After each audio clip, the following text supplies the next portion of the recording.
Boa noite, pessoal. Eu gostaria de agradecer a presença de todos vocês nessas entrevistas que a gente vem fazendo. E hoje, com muito prazer, eu apresento para vocês a pastora Regiane, que também é pré-candidata à Prefeitura de Uberaba. Agradecer a você o espaço, o seu tempo. E eu queria que você começasse a entrevista falando quem é você, a sua história, suas motivações. Boa noite, pessoal. Quero agradecer aqui ao Caio e a toda a equipe de transmissão, aos internautas, a vocês que estão nos assistindo.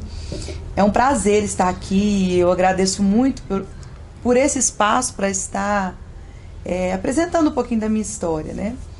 Meu nome é Regiane, eu sou uberabense, nasci aqui em Uberaba e aos 3 anos de idade, né, fui para Bambuí, uma cidade também aqui pertinho. Minha mãe teve uma depressão, então eu cresci até os 18 anos em Bambuí, depois fui fazer faculdade em Araxá. E há 11 anos voltei para Uberaba, resido em Uberaba, constituí família aqui em Uberaba, meus filhos nasceram aqui. Sou servidora pública federal no Hospital de Clínicas da UFTM, trabalho no centro cirúrgico há 11 anos. E vai fazer 5 anos que estou como pastora da Igreja do Evangelho Quadrangular.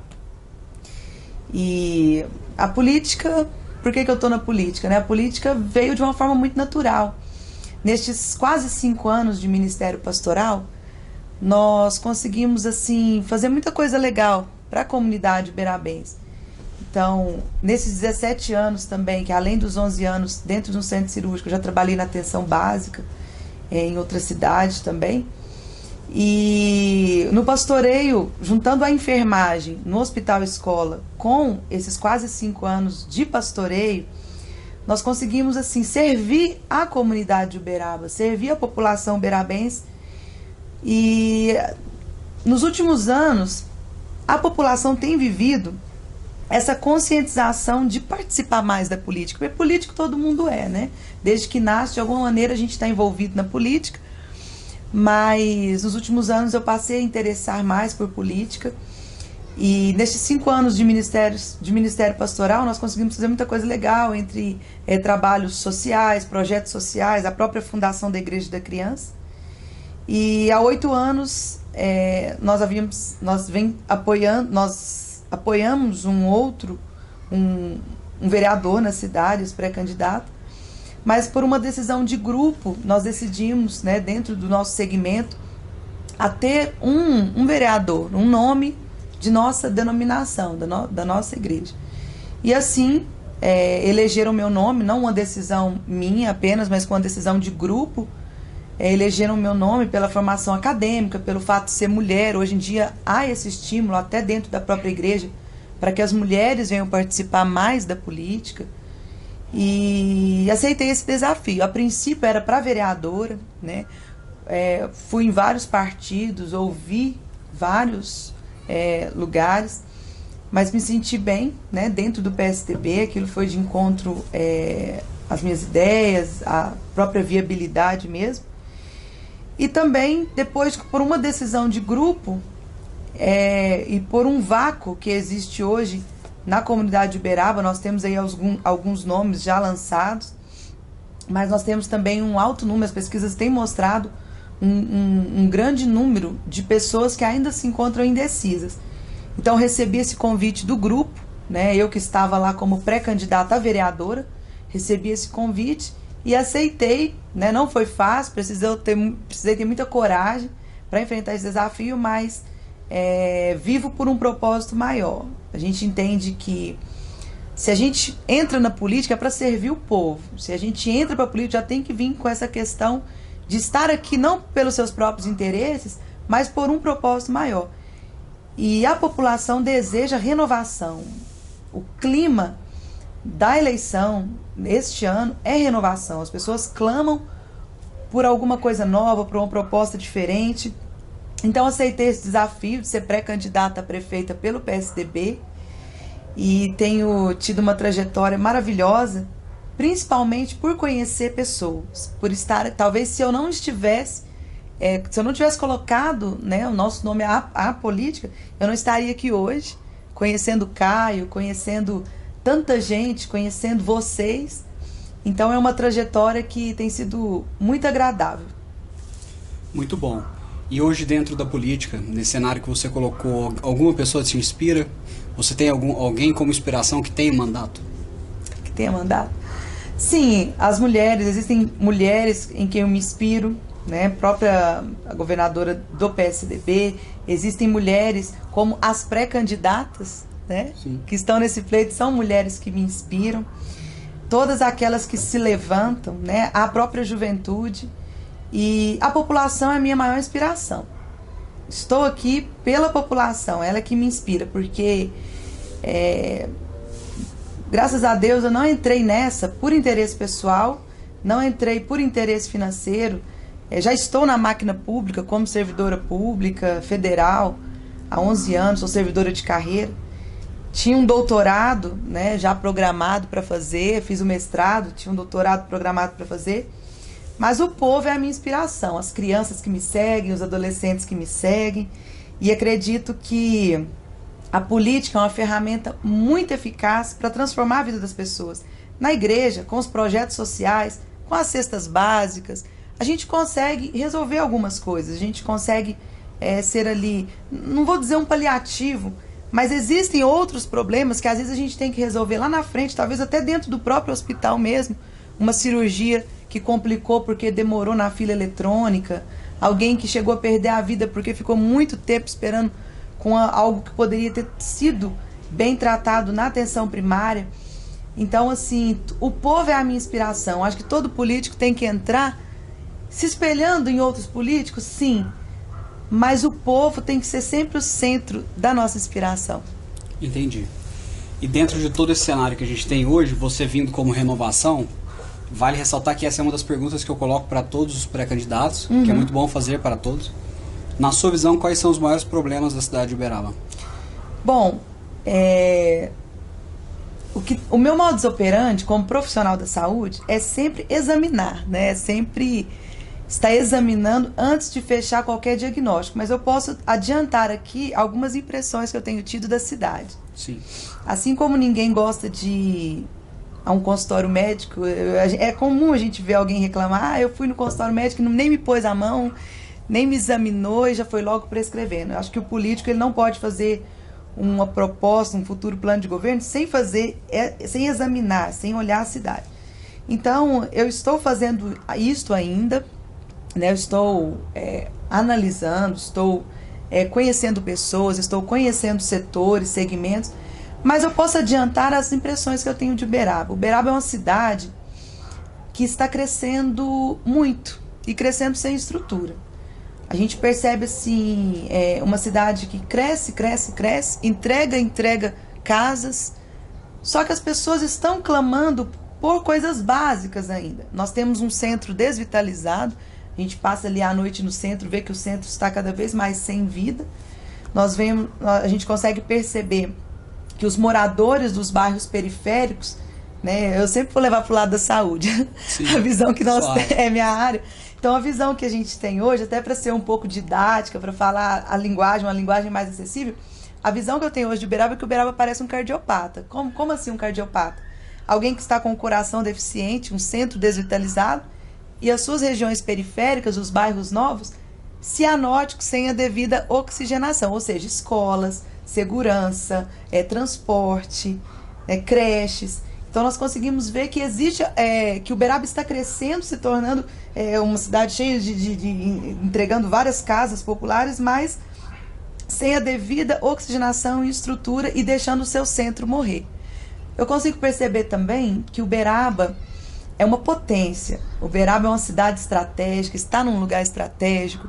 Uberaba é uma cidade muito boa para se viver, mas que isso não está devidamente explorado. Nós temos aqui igrejas lindas, igrejas católicas com uma arquitetura belíssima. Nós temos aqui na cidade pontos importantes, inclusive sobre fé, e que nós temos um estádio, nós temos tanta coisa legal e que isso não está devidamente sendo explorado.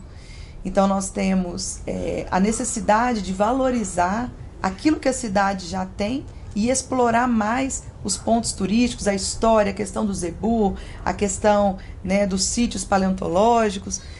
nós temos aqui nós somos uma cidade universitária e Exato. eu levei 5 anos para concluir uma pesquisa de mestrado. Se for contar desde a elaboração do pré-projeto, até o projeto, até a aprovação, até a defesa da dissertação, levei muito tempo. Então a gente é uma cidade universitária, nós temos aqui várias pesquisas interessantíssimas da cidade de Uberaba e a gente não vê isso sendo aproveitado pelo poder público. Então precisa de uma sincronia. Eu vejo que um dos problemas de Uberaba é as secretarias trabalharem de forma interdisciplinar, ainda levando para a área da saúde. Numa UTI, o médico ele não consegue fazer um trabalho sozinho. Ele precisa do técnico de enfermagem, ele precisa do enfermeiro, ele precisa do profissional da limpeza, do fisioterapeuta. E o que a gente percebe hoje, isso o que as pessoas estão me relatando, tá? Dentro dessas reuniões. O que a gente percebe hoje são as secretarias trabalhando isoladas. É um Uberaba com a máquina pública enorme, mas que trabalha sem se conversar, que trabalha de maneira separada. Então é preciso trazer uma visão holística, é preciso trazer uma visão que saiba trabalhar de forma interdisciplinar, multidisciplinar, mas também interdisciplinar. Então esse é um dos problemas que eu tenho percebido. A gente tem conversado com muitos profissionais, né, da área da saúde, inclusive eu, que sou pré-candidato também, e eles têm questionado muito isso mesmo, que a falta de comunicação Exatamente. é um grande problema. E eu queria saber de você, que é da área da saúde, na sua visão, o que resolveria hoje o problema da saúde em Uberaba? A saúde em Uberaba, ela tem tudo para ser referência, tem tudo para ser... Uberaba tem, em todas as áreas, todos os predicados para ser uma cidade modelo. Mas na saúde, como especialista em saúde da família, pela UFMG, eu fiz, aos 22 anos, eu formei, né, em bacharel em enfermagem, fui logo não é meu primeiro emprego, meu primeiro emprego foi como técnica em enfermagem, na Santa Casa de Misericórdia de Araxá e no Asilo São Vicente de Paula. Mas o meu primeiro emprego como enfermeira foi na atenção primária.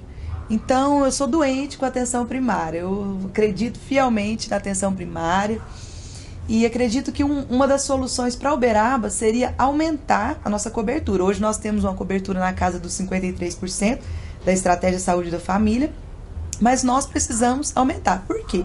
Porque a UPA ela fica sobrecarregada por causa que nós não temos uma cobertura adequada de PSF.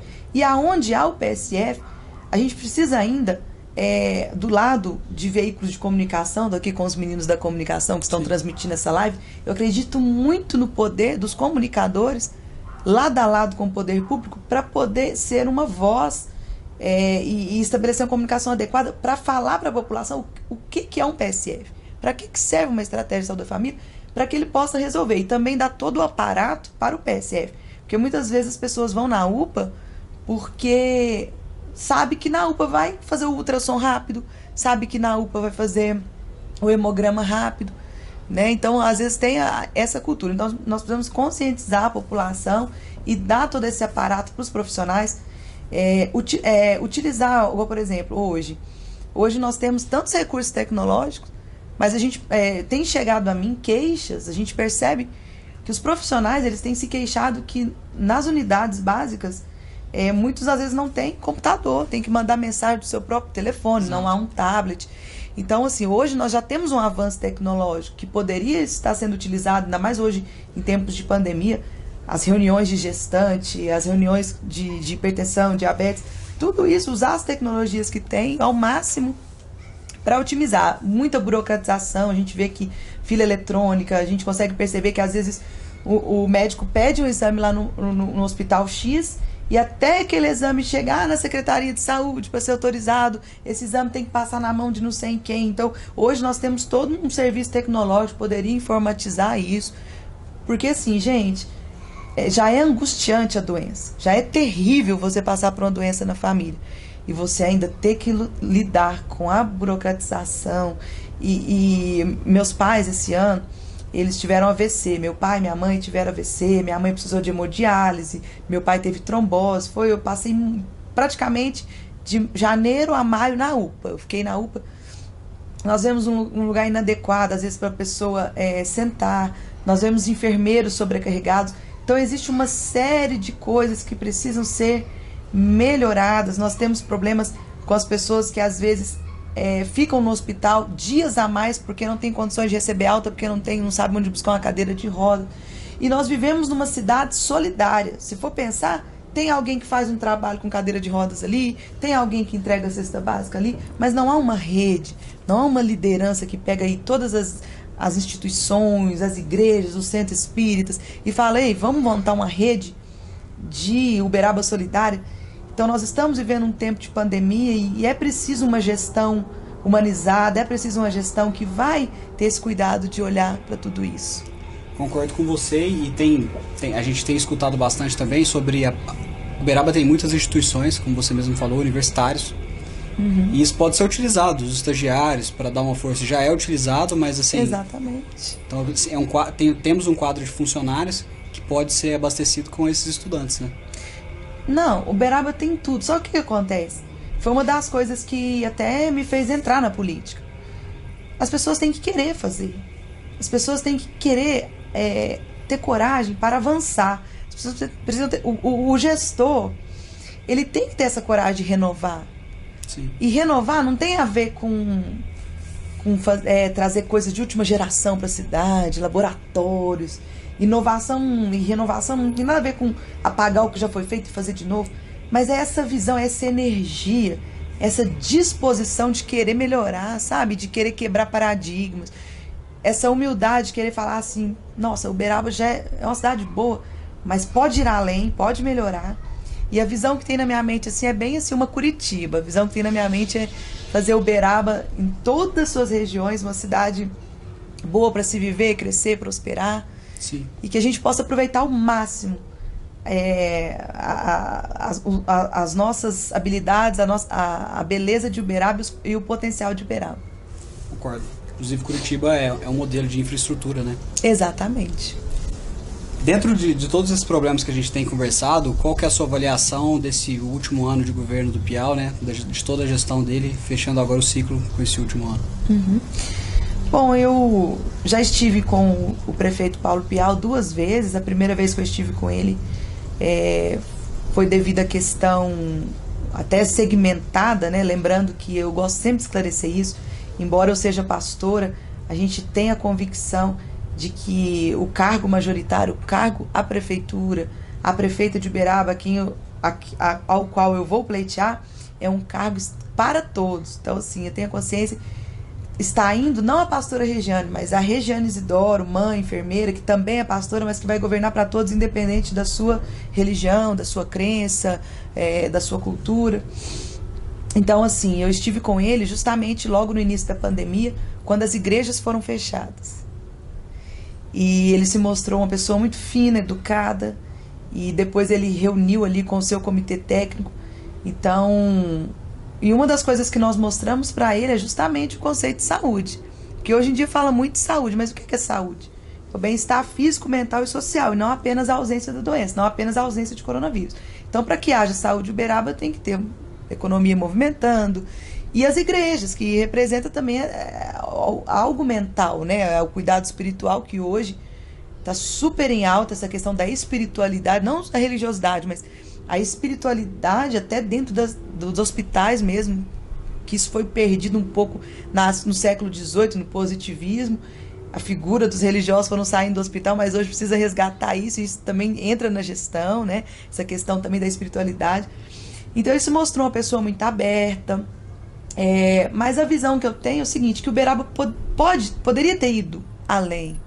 Sim. Né? Então, por isso que a gente está entrando, por isso que a gente está colocando o nosso nome. Eu avalio um governo que foi calmo, foi tranquilo demais, foi bom, mas poderia ter avançado um pouco mais. E é até complicado a gente julgar, porque acredito que quando a gente entrar lá é que a gente vai poder falar com mais propriedade para dizer se foi bom ou se foi ruim, né? Porque às vezes o gestor até quer fazer grandes coisas, mas tem algumas amarras, e é justamente essa visão que a gente quer trazer, de um diálogo.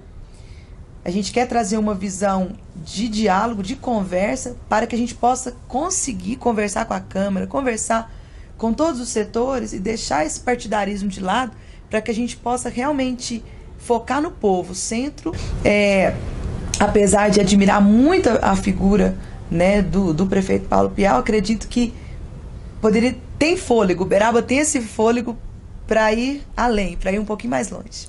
Entendi. Nesse contexto que você falou, que Uberaba, a gente precisa trazer esse lado religioso para os hospitais novamente, Uberaba é um centro, é conhecido por ser um polo do espiritismo. Uhum.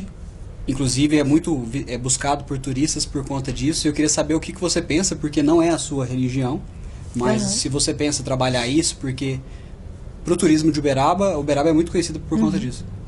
Eu fui espírita, né, até os 14 anos de idade. Eu fui criada na religião de Deus, que é uma religião ecumênica, da LBV, da Legião da Boa Vontade, fundada pelo Alziro Zaru. Então essa questão desse diálogo com outras religiões não é de agora, não é por causa da política. É algo que eu cresci, né, nesse berço. Sim. Sempre dialoguei com diversas religiões, sempre tenho amigos padres, já cantei em missas, né? Eu acredito que Deus é muito grande para caber em caixinhas. Então, religiões são caixinhas, né? Caixinhas necessárias para que haja uma organização, para que haja... Né? A religiosidade ela é necessária, mas eu acredito que a gente precisa ser espiritualizado, né? A espiritualidade tem que sempre estar acima da religiosidade. Deus não é evangélico, Deus não é católico, Deus não é espírita.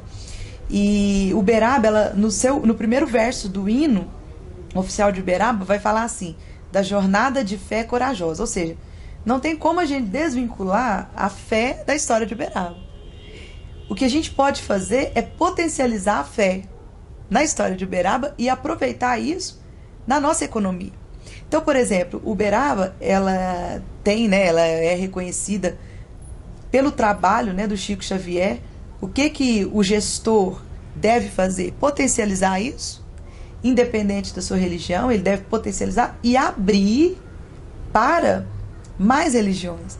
Então, se Uberaba, ela tem esse potencial para o espiritismo, mas aqui na cidade existem outras religiões também. A religião católica, que tem a sua arquitetura maravilhosa, que pode ser explorada e já é explorada, mas nós temos aí também, que faz parte do desenvolvimento global, né, o protestantismo, que depois da Reforma Protestante houve um marco de desenvolvimento científico, uma quebra muito grande de paradigmas de desenvolvimento como um todo.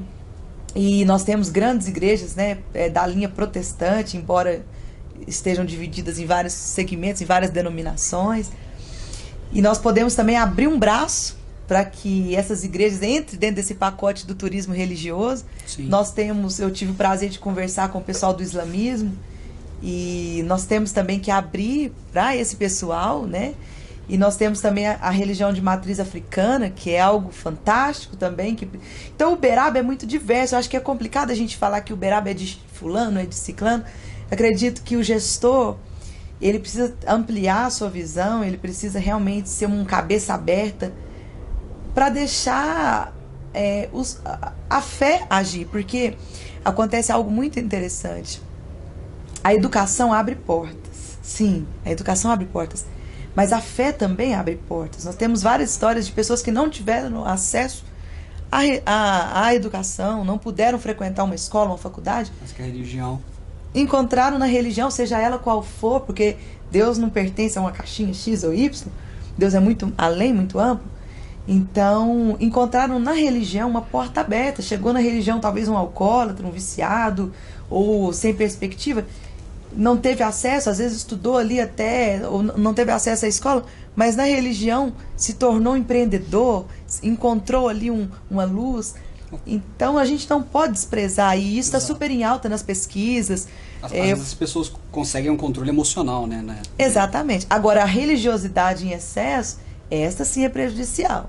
Você entrar numa religião e falar assim, só que você é o certo, que Deus é propriedade sua, você entrar numa religião e achar que só aquilo ali que é certo, e isso gera um fanatismo, isso fecha uma porta muito grande.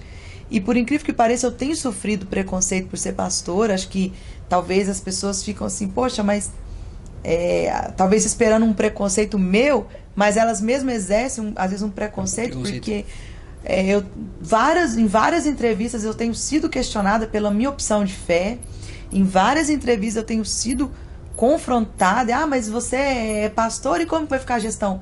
As pessoas não estão elevando o fato de eu ser mestre, sim, ou de ter 3 pós-graduações, mas A minha opção sexual parece ter sido colocada... sexual não. A minha opção religiosa... Inclusive, você falando sobre a opção sexual, é interessante você falar que eu até recebi algumas perguntas sobre o tema, perguntando se você é a favor ou contra, porque, como você deve ter visto, eu sou a favor da liberdade, né? Não sou da causa do movimento, não sou homossexual, mas sou a favor da liberdade, do casamento homoafetivo.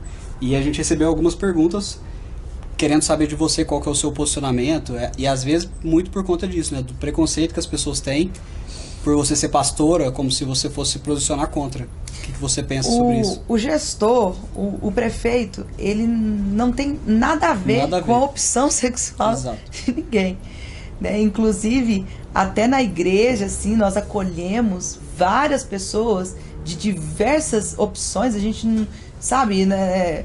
Assim, ninguém tem nada a ver com a opção sexual de ninguém. Ninguém pode discriminar ninguém pela sua opção de fé ou pela sua opção sexual.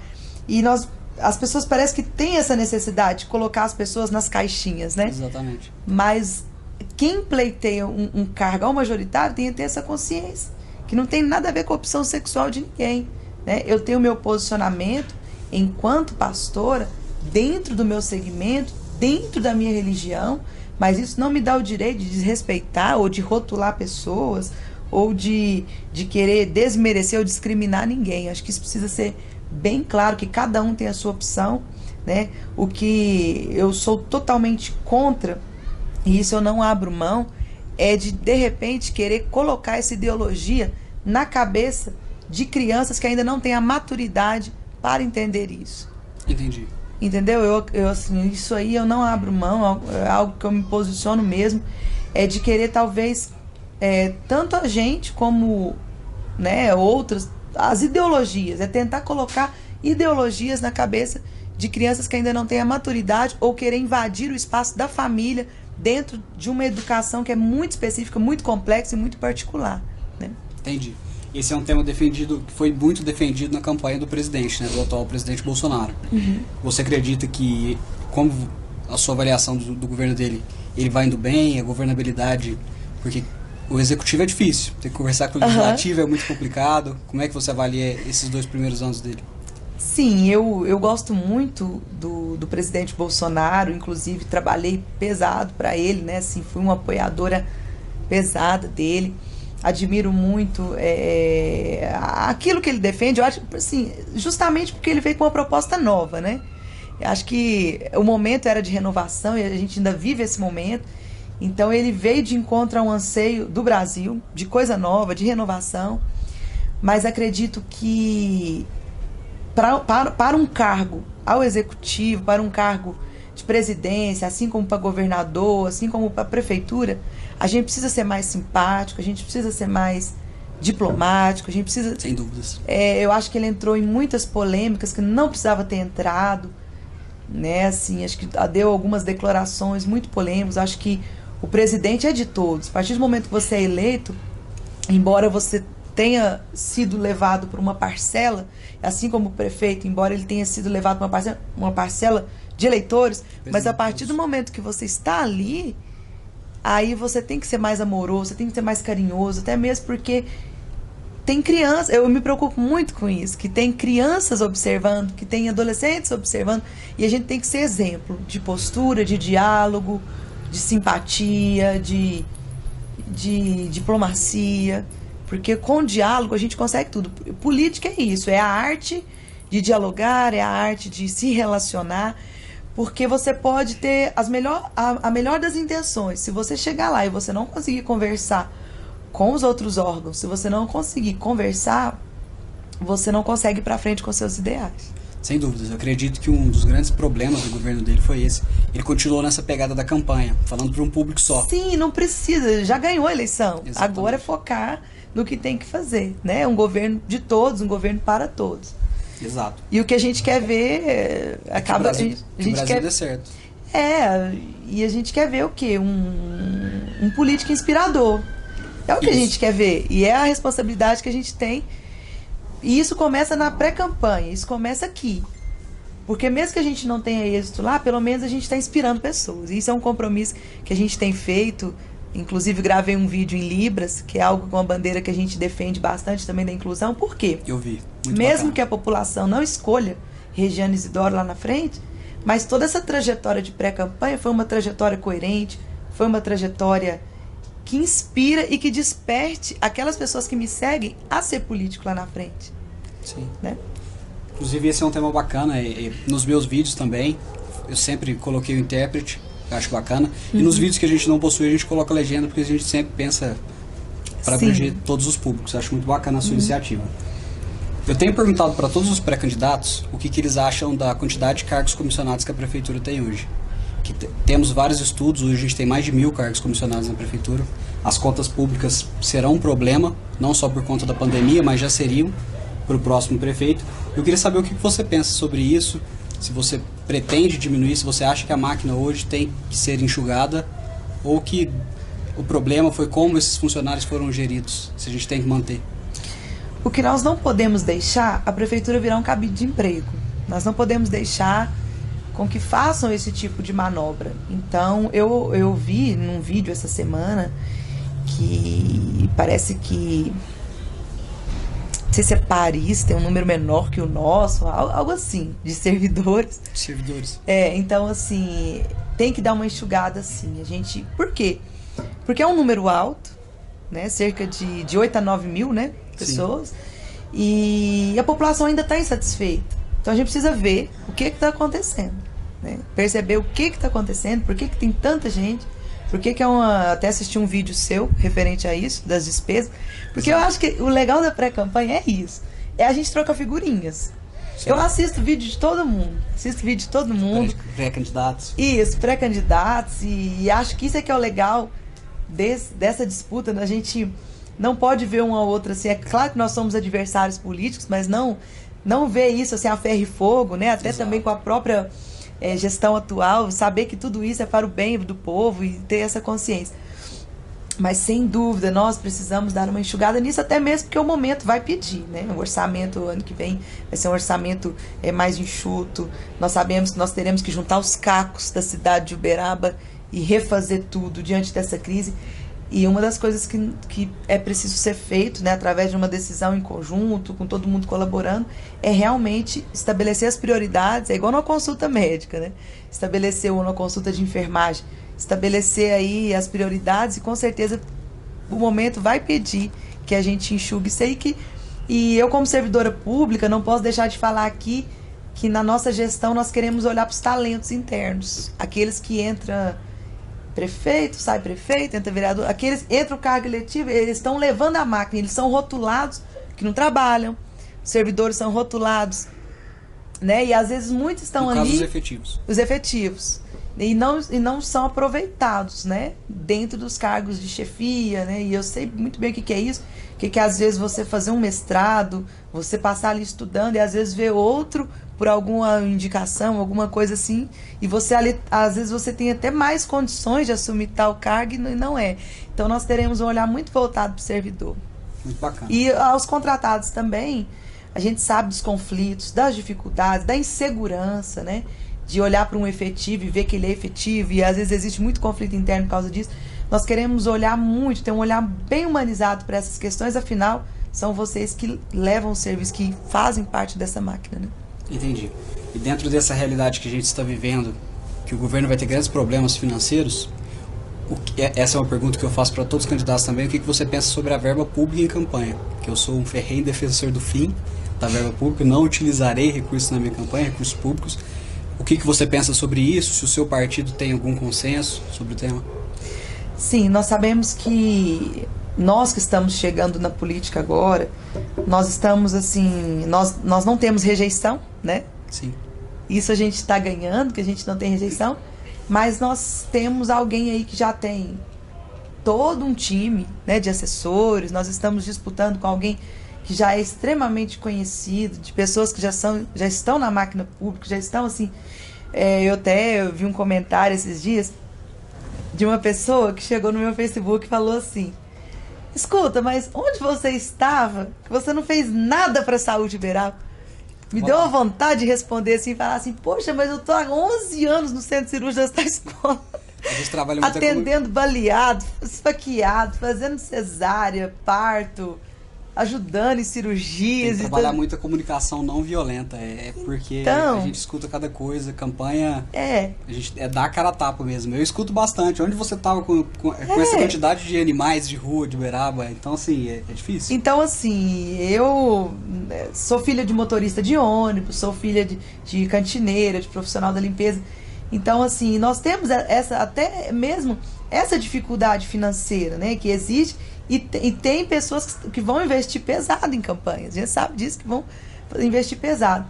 Mas eu acredito sim que deve ser uma campanha modesta, deve ser uma campanha enxuta, até mesmo porque a pré-campanha vai dizer muito sobre o político. Né?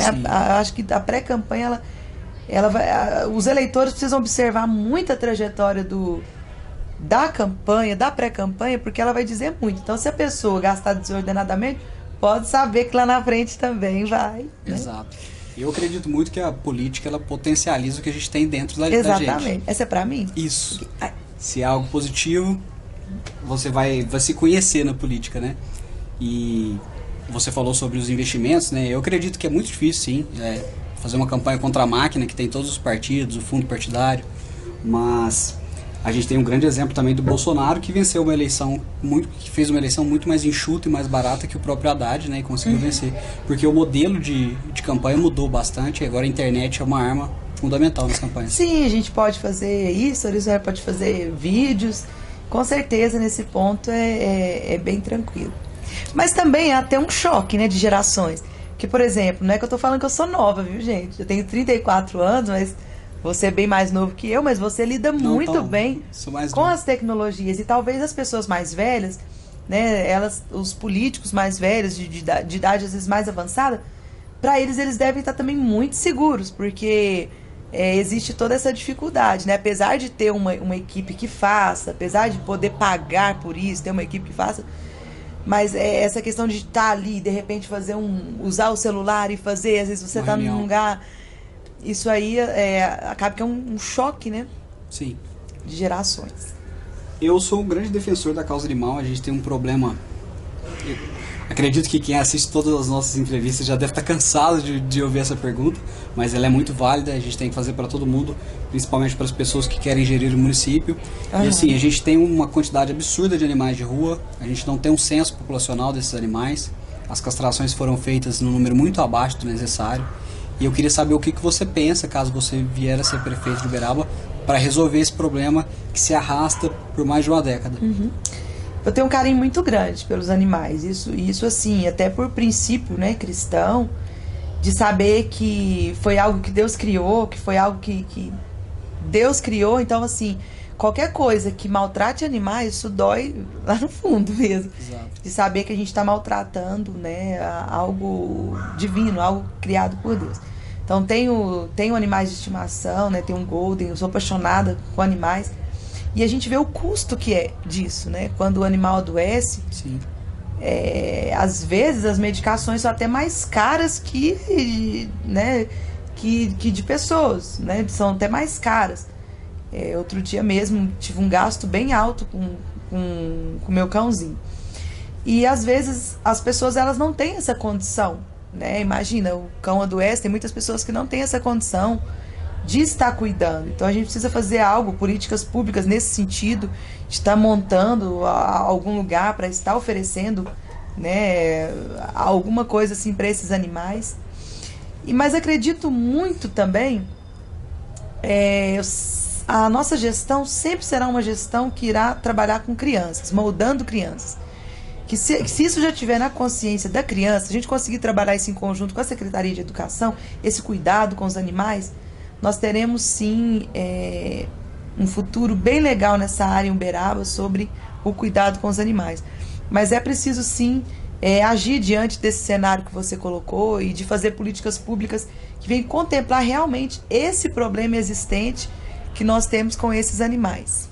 Sem dúvidas, a conscientização, principalmente em relação às crianças, porque as crianças mesmo têm uma abertura muito maior com os próprios pais, né, que às vezes mais velhos, então elas conseguem conscientizar as pessoas dentro das próprias casas. Exatamente. E bater na tecla das castrações cirúrgicas quadruplicar o número de castrações cirúrgicas, porque senão a gente vai continuar enxugando gelo. Exatamente. Os gatinhos, colocar dentro de um saco de lixo e jogar no rio. É muito comum isso, então nós precisamos trabalhar isso nas escolas, trabalhar isso nas crianças, né? Até essa questão também de lixo, de não jogar lixo na rua, porque às vezes a gente vê que o profissional, né, do saneamento básico, os profissionais que cuidam da limpeza da nossa cidade, faz ali todo um trabalho de limpeza, mas às vezes tem um evento ou tem alguma coisa assim, a pessoa acaba jogando lixo. A gente tem que ensinar as crianças de maneira que quando elas veem alguém jogando lixo, ou elas sentirem aquela vontade de jogar o lixo, ela, opa, não, aprendi que eu não posso fazer isso, que eu vou estar prejudicando o meio ambiente. Eu até costumo brincar que às vezes o meu bolso fica cheio de papelzinho, ou a bolsa fica cheia de papelzinho, por quê? Porque a gente já carrega isso de berço na infância, de não ter a coragem de jogar um papelzinho na rua. Exato. Então, precisa trabalhar isso muito com as crianças, muito mesmo. Entendi. Uma pergunta enviada pela Rosângela Godoy, no caso a minha mãe. Ah, que prazer, viu? Parabéns pelo seu filho. Muito obrigado. Ela gostaria de saber a questão dos moradores de rua, porque aprendi com a minha mãe, a gente se importa bastante. Inclusive a gente está com uma campanha do agasalho, se alguém quiser fazer alguma doação pode entrar nas minhas redes para ajudar. Se você pretende, tem alguma política pública que pensa sobre o tema, porque assim, é uma realidade muito triste. Sim. Primeiramente, eu quero te parabenizar pelo seu filho. Estou muito feliz de estar aqui do lado de um jovem, tão jovem, né? E já se interessar por política. Um jovem. Estou muito à vontade aqui na sua casa, viu? Estou me sentindo. A casa não é minha. Estou me sentindo aqui nesse ambiente. Seu filho está me fazendo se sentir em casa, embora a gente esteja em partidos diferentes. Casa de familiares, né? Casa de familiares. Estou me sentindo em casa. Parabéns, seu filho é muito educado. E é disso que a nossa cidade precisa, é disso que o país precisa, de pessoas como ele. E de olhar para ele a gente consegue ver que você fez um bom trabalho como mãe, né? Muito então, legal. assim, sobre moradores de rua, nós desenvolvemos, eu tenho experiência de desenvolver trabalhos sociais nessa área. E principalmente ali na Praça da Rodoviária, a gente entrega vários marmitex lá já tem um tempo. Nós fizemos até batismo lá, apresentei crianças, né, ali também. Já fui encontrada ali por algumas garotas de programa, levaram seus filhos ali, nós fizemos a apresentação ali na rua mesmo, que é como se fosse um batismo, né? Assim, a gente apresentou essas crianças, orou por essas crianças ali. Nós fizemos algo muito legal ali, entregamos marmitex. Nós já tivemos a oportunidade de tentar tirar essas pessoas da rua, dessa situação. Mas o que acontece? A gente tira essas pessoas da rua, elas vão e voltam. Elas voltam, né? Então, eu não vou aqui definir um projeto, porque isso vai ser feito junto com um time técnico, junto com a população, junto com um time forte de assistentes sociais, de profissionais da saúde, sobre como fazer. Mas eu posso adiantar aqui algumas hipóteses, algumas linhas de raciocínio. Acredito muito em trabalhar com as crianças, esse sentido. Trabalhar com as crianças para que evite, né, essa questão de drogas e até de chegar nesse ponto, né? A gente pretende fazer um trabalho muito importante com as crianças, porque às vezes as crianças chegam na escola provenientes de uma família totalmente desestruturada, mas a hora que elas chegam na escola ou em alguma outra instituição, elas podem ver ali uma luz. Então a gente pretende fazer um trabalho muito forte com crianças. Agora, com essas pessoas que estão em situação, é necessário fazer todo um trabalho interdisciplinar de reinserção familiar, porque é muito semelhante ao que acontece na saúde mental. Então, na saúde mental, a gente percebe, né, que às vezes a família tem dificuldade de lidar com esta pessoa. E acontece também, às vezes, da família ter dificuldade em acolher esta pessoa que está em situação de rua, por isso ela sempre volta. Porque às vezes ela não encontra na família um refúgio. Então é necessário fazer uma política pública intensa de tratamento, não só para a pessoa, mas para a família, para que essa família de fato abrace, e também um trabalho interdisciplinar com as empresas, para que a gente possa prover empregos, um trabalho interdisciplinar com as instituições religiosas, por que não? É por isso que eu sempre vou bater nessa tecla. Uberaba é uma cidade solidária. Nós temos várias pessoas fazendo caridade de maneira isolada. Nós precisamos de uma liderança, nós precisamos estabelecer alguém que lidere esse grupo, alguém que forme uma rede solidária para que a gente possa fazer de mãos dadas, fazer com que esses problemas dentro de Uberaba sejam resolvidos. Muito bom.